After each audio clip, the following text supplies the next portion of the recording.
नमस्कार. शुभम भवतु. सुप्रभात. आजचा सुविचार आहे, आपण अनेक माध्यमांचा वापर आपलं मत विचार व्यक्त करण्यासाठी करतो. अनेक परिस्थितीमध्ये अनेक ठिकाणी वेगवेगळ्या स्थळी आपली वेगवेगळी मतं आपण मांडत असतो, आपले विचार मांडत असतो. विचार मांडण्याचे माध्यमं वेगवेगळी असतात. जसं की कोणाची किंवा काही व्यक्तींची जीभ बोलत असते,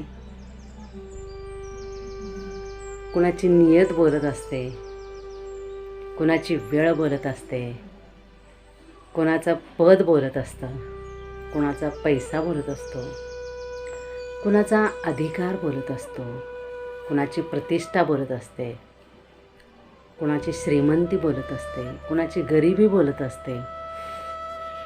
हे जरी खरं असलं, वेगवेगळे माध्यमं जरी असले तरीसुद्धा त्या परमेश्वराकडे, त्या देवाकडे मात्र प्रत्येकाचं कर्मच बोलत असतं.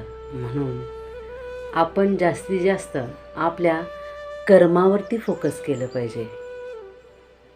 आपलं कर्म कसं चांगलं होईल, आपण उत्कृष्ट कर्म करून कशा पद्धतीने आपलं जीवन उजळू शकतो यावरती जर आपण फोकस केला तर त्यामध्येच आपल्या जीवनाचं एकूणच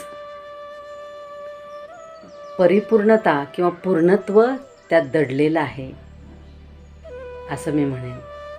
धन्यवाद. शुभम भवतु. स्वयं भव.